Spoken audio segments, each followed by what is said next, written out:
Good afternoon, and thank you for welcoming me so warmly and kindly to this amazing community with this awesome weather and your contributions already from the class of 2015 to the Geneva community. Earlier this afternoon, I actually had the privilege and honor to go see the play parks that you've already left as a legacy about what's possible when you do something significant and worthy for other people. I had the opportunity to talk to some students who were involved in the effort and how good it made them feel already. And as the president alluded to, our organization is really looking forward to working with the students and the community to actually take from an idea of a great place to play to constructing one next spring in the Geneva community by our own hands. Our own hands. But I want to step back just a minute to tell you about who I am and why I do what I do. A good mentor of mine has this mantra that says, service is the rent we pay society for living.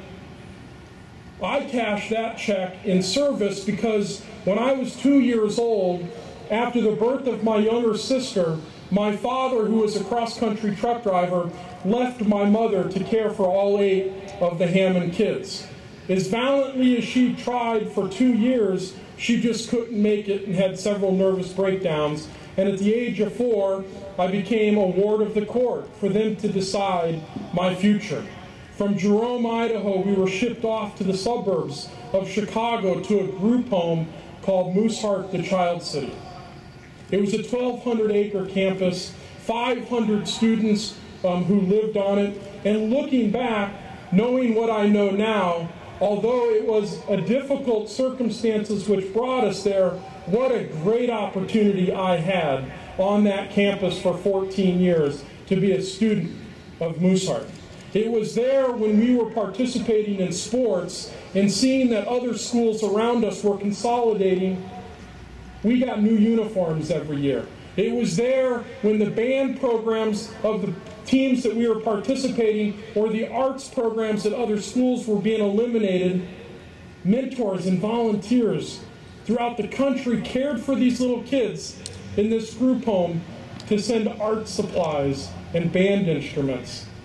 Again, I didn't realize how good I had it back then, but I certainly, looking back, realize how good it is. Because when I was 23 years old, living in Washington, D.C., and reading the front page of the Washington Post one day, a headline screamed out about no place to play.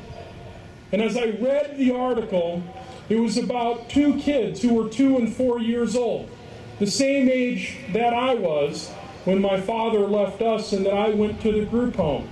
But their circumstances didn't end the same way. They had crawled into an abandoned car in the heat wave of 1996 and tragically suffocated and died. The reporter went down to this section of Washington, D.C. and went block by block by block over 3 weeks.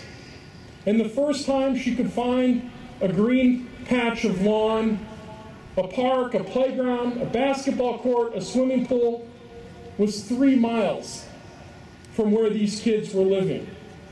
Coupled with the fact, what she also encountered was the mayor at the time pointing finger at the housing authority pointing the finger at the Department of Urban and Housing Development, the residents pointing the fingers at each other, and the consequences of this action was that nobody was going to do anything about it. And the legacy of these 2 kids, unlike the legacy of me and the years that I had, was going to go for naught. We organized and went down to that community to build those kids, Aisha and Clarendon, a simple, safe place to play so that they would never be forgotten. As President talked about, that has rooted into a movement that has now built 2,000 play spaces, raised $200 million, unleashed 1 million volunteers, and we're just getting started. And in doing so, we're trying to solve 2 problems, to be quite honest, as an organization. One is this play deficit. Do you realize that as we're starting school here today, elementary kids across the country are starting school as well, but only 52% of them have recess, which means 48% do not. Only 1 in 5 kids live within access to a park. In low-income and minority communities, it's even worse. 1 in 3 kids under the age of 10 years old are not just overweight, but 30 pounds overweight. Kids today under the age of 10 are getting upwards to 7.5 hours of some sort of screen time a day, computer, video, or monitor. Interestingly enough, it's also some people allude to that crime is up or that abductions is up. Actually, crime is down and the rate of childhood abductions is also down, but our kids are spending their lives indoors and not outdoors. So this play deficit that is existing is doing dire consequences to the emotional, cognitive, and muscular development of our kids.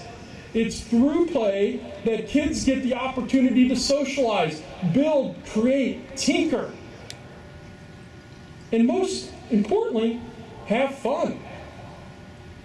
We put them in organized sports, organized activities, thinking that that's part of the solution, when it is, but it's for older kids.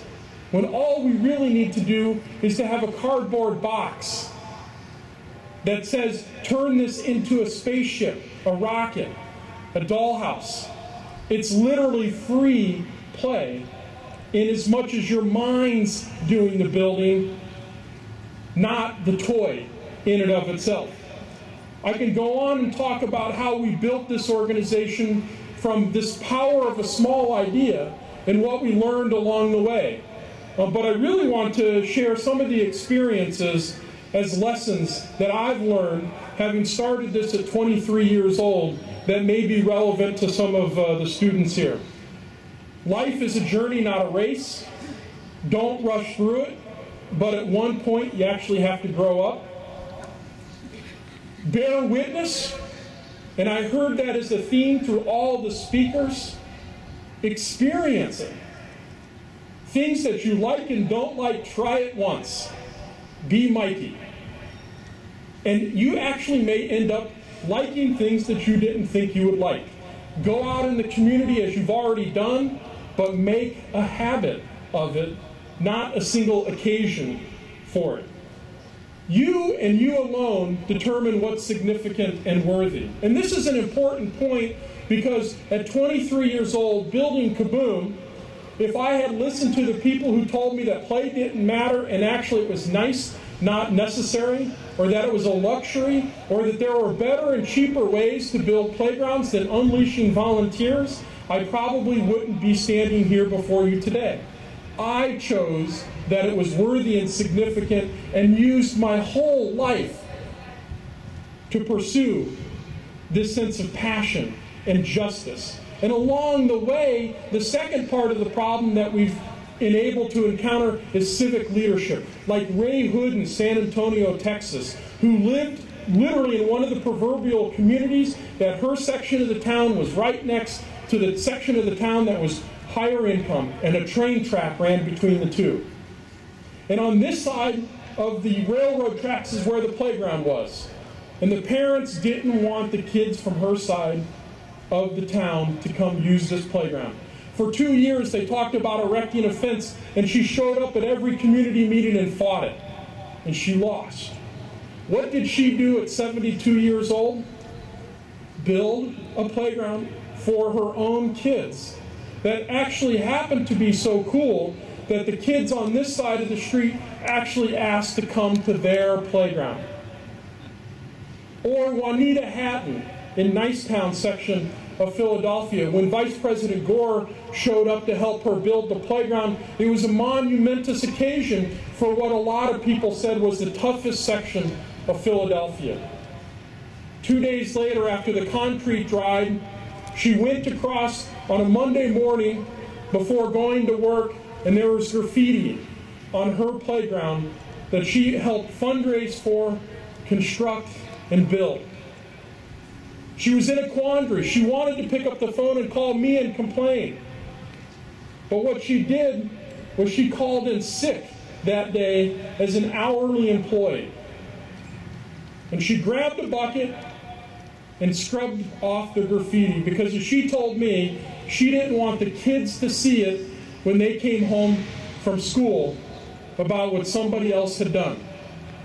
Unfortunately, the same experience happened several times over the period of a couple of months. And every single time, she didn't call me, she called in sick. And she went across the street and scrubbed off the graffiti. She got the word out that said, "I will outlast you, you will not outlast me." A couple of weeks ago, I had the opportunity to be in Philadelphia with Juanita at her playground project that is almost 14 years old, that has never been touched since. Or in South San Francisco, the Boys and Girls Club, just like the community center that you helped clean up here, that when only had 40 volunteers that showed up, on their 5th anniversary, they asked me to come out. And I went out, and there were 300 people there celebrating the 5th anniversary of not just this park, but how this park was created. And at the end of the barbecue, the organizer said, "Watch this." And she said, "How many people were here and helped build this park 5 years ago?" And like 2/3 of the hands went up. And the amazing part about it was like a Woodstock moment, because of the story that had been created about how this park was created. People wanted to be a part of it and had convinced themselves that indeed they were. It doesn't matter if you work for a .org like Kaboom is, a nonprofit, a .com like a business, or the government. Nobody has a monopoly on passion. Nobody has a monopoly on the next big idea or the solution to the challenges that we're facing. As I sit and talk to students all the time, sometimes they're only about pursuing one path. I'm going to go in the business sector because I can make money and then go back to the nonprofit sector and give back. Go to the business sector and solve a problem for some of our biggest challenges. Or go to the government, and some of the best innovation I believe that I see happening is actually happening in local, state, and federal governments. Don't box yourself in to any one idea, but go across all of them. Use your youth, like I did at 23 years old, as a true force for good. And then follow that passion wherever it can take you, and you need to take it places too. I talk about play because I actually had the opportunity to meet Michael Jordan once, the basketball player. And this is going back a couple of days, but he told me that I actually, in my contract, Michael Jordan wrote a "for the love of the game" clause in there. And the reason he did it was because nobody wanted him to get hurt. Nobody wanted him to get injured. Nobody wanted an image of him playing a pickup game when Nike couldn't sell it to somebody else. And he said, "I will only play basketball if I can do it for the love of the game." What are you doing for the love of your game, whatever it is? Finally, under-promise and over-deliver. Practice doesn't make perfect. Perfect practice makes perfect. I've been through this with 100 employees, and sometimes people think showing up is all you got to do. No. You got to practice perfect, because when you get into the situation of actually needing to do something, it's only then will you be able to actually perform at the place that you thought you could. When better is expected, good is not enough. When better is expected, good is not enough. And the interesting part about this is I've learned in my life, I'm the only one who knows the difference. Nobody else but you. So the point on all of this is it doesn't matter where you've come from or all the situations and things that have led up to being who you are. You, me, determine what's both significant and worthy, and what the expectations are for your own trajectory. Thank you for having me. I look forward to coming back in the spring and building a great place to play together.